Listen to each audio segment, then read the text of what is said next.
Hare Krishna. Today we are going to read from the book The Journey to Other Planets by His Divine Grace A.C. Bhaktivedanta Swami Srila Prabhupada. We will continue reading where we left off from yesterday.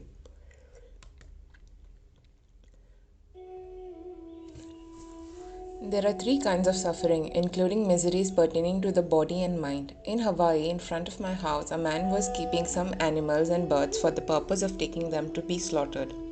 I give this example to my students. These animals are standing here, and if you tell them, "Oh, my dear animals, why are you standing here? Go away. You are meant for slaughterhouse," they cannot go, they have no intelligence. Suffering without knowledge, without remedy, is animal life. One who cannot understand that he is suffering and who thinks that he is very well off is in animal consciousness and not human consciousness.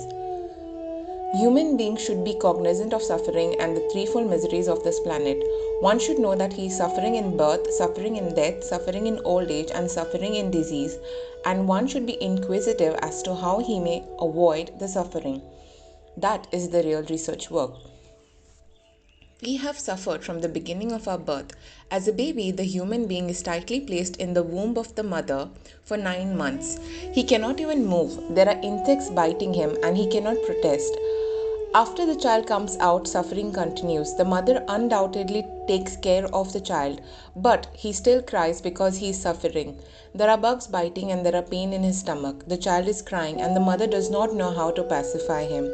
His suffering begins in the womb, and then after his birth, he grows up, there is more suffering. He does not want to go to school, but his teacher gives him tasks. He does not want to study, but he is forced to.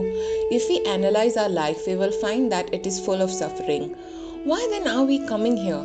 The conditioned souls are not very bright. We should inquire, why am I suffering? If there is a remedy, we must take advantage of it. We are eternally connected with the Supreme Lord, but somehow or the other we are now in material contamination. Therefore, we must take up process by which we can go back to the spiritual world. That linking process is called yoga. The actual translation of yoga is plus.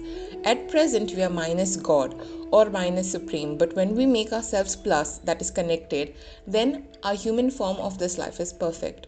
During our lifetime, we have to practice approaching that point of perfection, and at the time of death, when we give up this material body, that perfection has to be realized. At the time of death, one must be prepared.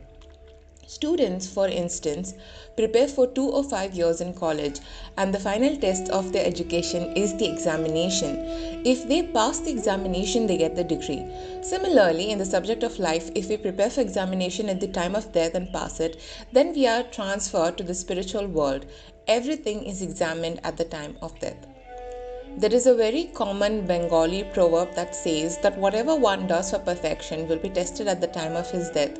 Bhagavad Gita describes what we should do at the point of our death when we are giving up this present body. For the Dhyana Yogi, a meditator, Sri Krishna speaks the following verses. Yad aksharam veda vido vedanti vishanti yad yatato vitaragaha yad ichanto brahmacharyam charanti tatte padam sangrahena pravakshaye sarvadvarani samyamya manoridhi nirudhya cha mridni adhyatmana paramanam ashthito yoga dharanam.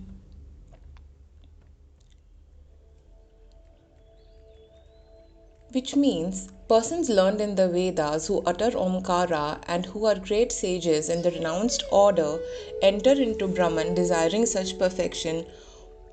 One practices celibacy. I shall now explain to you this process by which one may attain salvation. The yogic situation is that of detachment from the sensual engagement. Closing all the doors of the senses and fixing the mind on the heart and the life air at the top of the head, one establishes himself in yoga. This is said in Bhagavad Gita 8.11 to 12. In the yoga system, this process is called pratyahara, which means in technical language the opposite. Now, the eyes are engaged in seeing the worldly beauty, so one has to withdraw them from enjoying that beauty and concentrate on seeing beauty inside. That is called pratyahara. Similarly, one has to hear the Omkara sound from within. Om eti ekaksharam brahma vyaharen mam anshumaran ya prayati tyajan deham sayati paramam gatim. Which means, after being situated in this yoga practice and vibrating the sacred syllable Om, the supreme combination of letters, if one thinks of Supreme Personality of Godhead and quits his body, he will certainly reach the spiritual planets. Bhagavad Gita 8.13. In this way, all the senses have to be stopped in their external activities and the mind must be concentrated on Vishnu Murti, the form of Lord Vishnu. That is the perfection of yoga. The mind is very turbulent, so it has to be fixed upon the heart. When the mind is fixed within the heart and the life air is transferred to the top of the head, one can attain the perfection of yoga. The perfect yogi then determines where he is to go. There are innumerable material planets, and beyond these planets there is spiritual world. Yogis have this information from Vedic scriptures. For example, before I came to United States, I read descriptions of it from the book. Similarly, a description of the higher planets and spiritual world can be found in Vedic scriptures. The yogis know everything.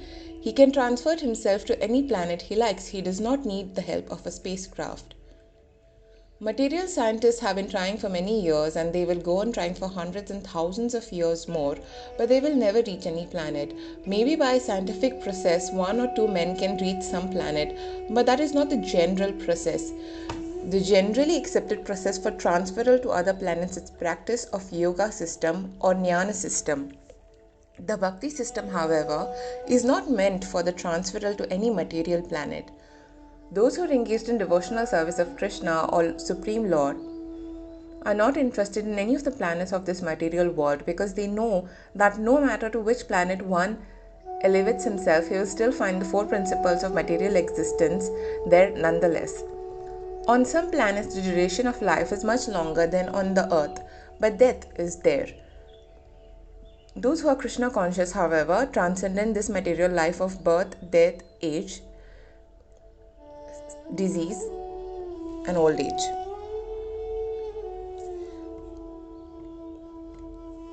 Thus, we come to the end of today's reading. All glories to Srila Prabhupada. Hare Krishna.